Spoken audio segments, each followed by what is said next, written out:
Baik, terima kasih atas kesempatannya. Perkenalkan, nama saya Richard Tuar Pungantung dan NIM saya 1910110659 dan saya dari Prodi Sistem Informasi A di MIPA, dan di sini saya akan mempresentasikan tugas yang ada yaitu di MK Perancangan Antarmuka yang diajari oleh Mr. Stanley Karo.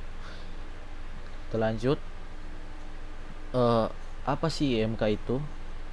IMK atau interaksi manusia komputer atau dalam bahasa Inggrisnya yaitu Human Computer Interaction adalah bidang studi multidisiplin yang berfokus pada desain, teknologi komputer, dan interaksi antara manusia dengan komputer. Dan diawali dengan komputer, IMK telah diperluas untuk mencakup hampir semua bentuk desain teknologi informasi. Dan tujuan dari IMK ini yaitu untuk merancang sistem yang dapat digunakan yang berkaitan dengan penggunaan akhir atau end user sebagai berikut. Yang pertama yaitu altruisme, yaitu IMK bertujuan untuk mementingkan orang lain dan untuk pemasaran atau bisnis. Dan yang terakhir yaitu untuk aturan atau regulasi. Lanjut. Faktor dalam IMK ada 3, yaitu antara faktor manusia, faktor komputer, dan faktor interaksi. Kita akan belajar yang pertama yaitu faktor manusia. Di dalam faktor manusia ini atau model human processor adalah penyederhanaan dari interaksi manusia dengan komputer yang terbagi menjadi sistem persepsi yang menangani sensor dari dunia luar, sistem motorik yang menangani aksi, dan sistem kognitif atau aktivitas intelektual seperti berpikir, mengingat, atau beralasan, menghubungkan sistem persepsi dengan sistem motorik. Yang berikut yaitu faktor komputer.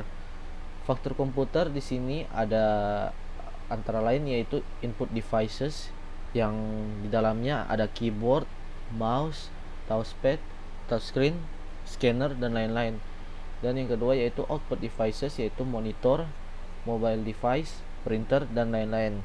Dan yang terakhir yaitu system devices yaitu memori, prosesor, network, dan lain-lain.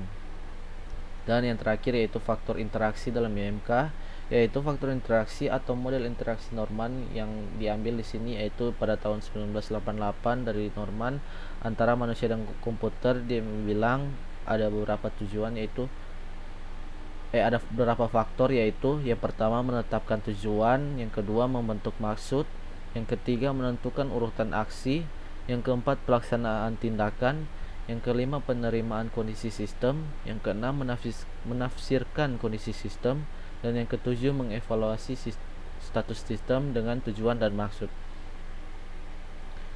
Dan yang kita akan bahas berikutnya yaitu perancangan dari IMK ini atau perancangan. Yang perancangan di sini didefinisikan yaitu adalah untuk mencapai beberapa tujuan dalam batasan-batasan tertentu. Yaitu apa yang dimaksud dengan perancangan? Yang pertama yaitu tujuan atau goal. Jadi tujuan atau goal itu apa tujuan dari perancangan itu dan untuk siapa dan mengapa pengguna menginginkannya. Jadi tujuannya itu kita harus memikirkan dari antara itu. Dan kendala, perancangan juga harus memikirkan antara kendala, constraint, tentang bahan apa yang akan digunakan, standar apa yang akan diadopsi, berapa biaya yang didapat, dan berapa lama waktu untuk mengembangkannya, apakah ada masalah dengan kesehatan dan keselamatan. Dan yang berikutnya yaitu pertukaran kondisi atau trade-off, yaitu memilih tujuan atau kendala sehingga kebutuhan pengguna dapat dipenuhi. Ini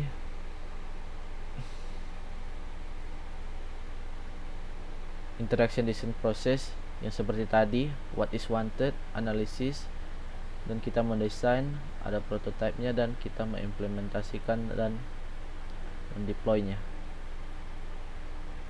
Dan